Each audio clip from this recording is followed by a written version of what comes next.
Olá, tudo bem? Hoje eu gostaria de refletir com você sobre o problema do sofrimento. Como deve ser a nossa reação diante do sofrimento, diante do infortúnio, diante da calamidade ou da tragédia? Como deve ser o nosso comportamento? Muitas pessoas hoje estão sofrendo as consequências de tragédias, de perdas muito grandes, muito sérias, de entes queridos, ou de valores, ou de coisas, enfim. Muitas pessoas estão sofrendo e muitas vezes ficam a reclamar, a se lamentar e às vezes tornam a sua situação muito pior. Mas o que disse Jesus sobre isso? Como nós devemos reagir diante do infortúnio, diante da tragédia? Como deve ser o nosso comportamento?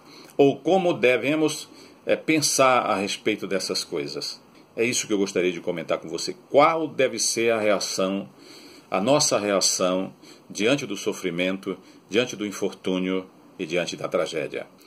Eu quero ler em Lucas capítulo 13, de 1 a 5, que diz assim: Naquela mesma ocasião, quando Jesus estava com seus discípulos, chegando alguns falavam a Jesus a respeito dos galileus, cujo sangue o governador Pilatos misturara com os sacrifícios que os mesmos realizavam.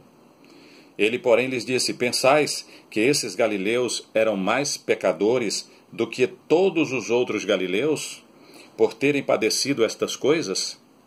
Não eram, eu vo-lo afirmo. Se, porém, não vos arrependerdes, todos igualmente perecereis. Ou cuidais que aqueles 18, sobre os quais desabou a torre de Siloé e os matou, eram mais culpados que todos os outros habitantes de Jerusalém? Não eram, eu vo-lo afirmo. Mas se não vos arrependerdes, todos igualmente perecereis. Estas são palavras de Jesus. Vejam que todas as vezes que os discípulos ou as pessoas levavam algum assunto para Jesus, ele ministrava na vida deles sobre coisas espirituais, sobre verdades espirituais e eternas que nós devemos atentar. E aqui ele falou sobre isso. Quando eles trouxeram aquelas informações de duas tragédias, o governador Pilatos tinha matado vários galileus. Quando eles estavam sacrificando, fazendo seus sacrifícios, e ele matou aquelas pessoas, mandou matar aquelas pessoas e misturou o sangue delas com o sangue dos sacrifícios. E a região ficou muito impactada, muito chocada com esses crimes. E trouxeram essas informações a Jesus. E Jesus então direcionou eles para pensarem na situação de todos os outros galileus diante de Deus. Jesus disse assim: olha, vocês pensam que esses galileus eram mais pecadores que todos os outros galileus? Não eram, eu vos afirmo.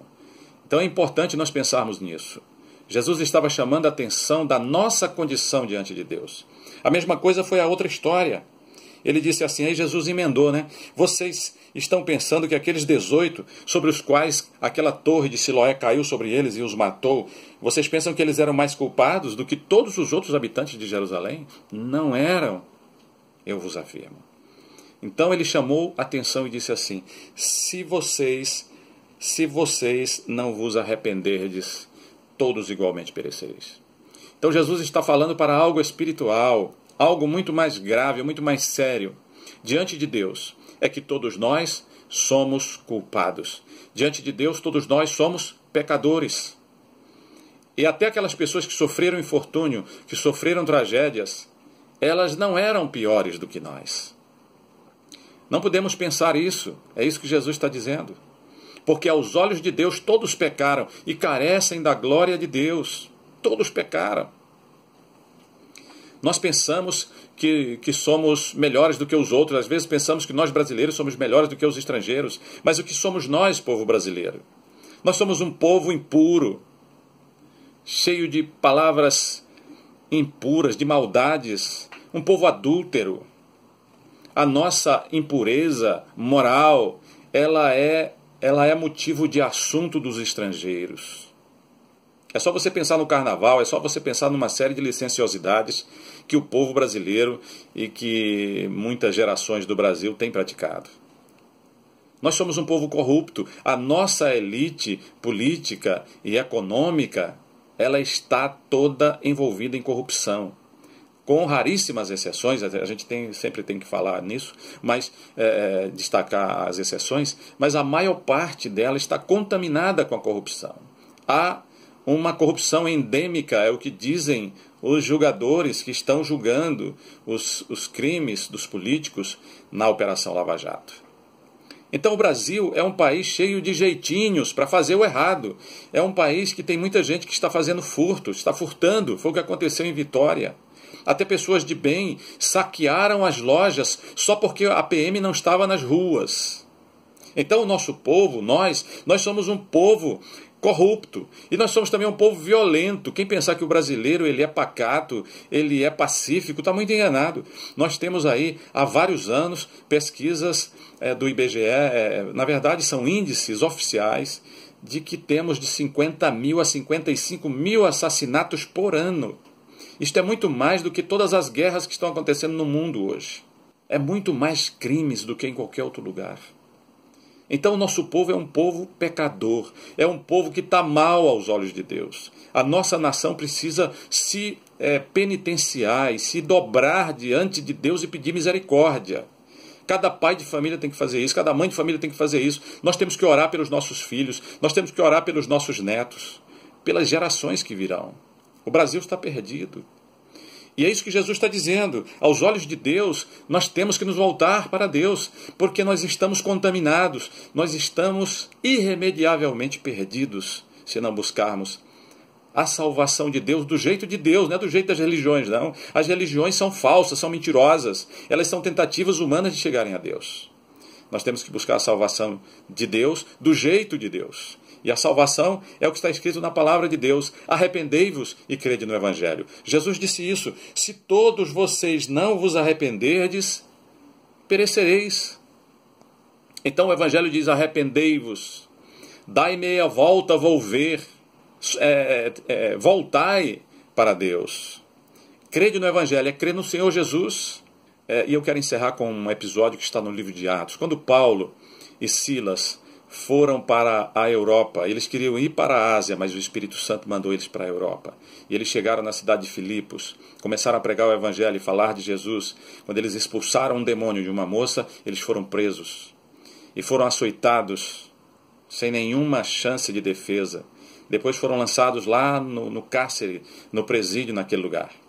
E ali estavam cheios de presos, de pessoas que estavam pagando por seus crimes contra a sociedade, mas Paulo e Silas estavam ali porque estavam pregando o Evangelho de Deus. E eles, em vez de chorarem, eles estavam sangrando, todos cortados e feridos, mas eles, em vez de chorar, eles estavam cantando e orando. E à meia-noite aconteceu um terremoto e todas as portas daquela prisão se abriram. E o centurião, aquele homem que era o comandante da guarda, que guardava aqueles presos, ficou desesperado. E ele quis se matar, mas Paulo e Silas gritaram, não te faça nenhum mal, porque todos aqui estamos, ninguém saiu. E aquele homem foi se aproximando devagar.